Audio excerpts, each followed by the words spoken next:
ఆలోచన మారింది, ఆలోచన మారింది, మతం మారలేదు, మతం మారలేదు.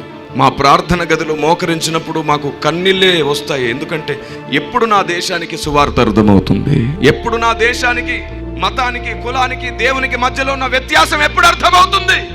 ఎందరో పెద్దలు వీటిని కూడా క్యాష్ చేసుకొని మనుషుల్ని విడదీస్తున్నారే. ఎందరో పెద్దలు వివాదాన్ని అణచాలి, గొడవ లేకుండా చెయ్యాలి, అలాంటి వారు లేని అర్థాలు పుట్టించి గొడవలు పెడుతున్నారే. ఎప్పుడు నా దేశం మేలు పొందుతుంది, ఎప్పుడు నా దేశం సరిగ్గా ఆలోచిస్తుంది అని ఎన్నోసార్లు ఏడ్చాను. నేను దేవుని సన్నిధిలో కన్నీళ్లు గార్చాను. నా దేశానికి అర్థమయ్యేటట్లు చేయడానికి ఈ చివరి దినాల్లో ఒక పెద్ద స్వరం అవ్వాలనుకొని పరిగెత్తడం ప్రారంభించాను. అందుకే ప్రతి ఒక్కరికి అవగాహన కలిగించడానికి మిషన్ సమన్వయత అనే ఒక వేదికను స్థాపించాను.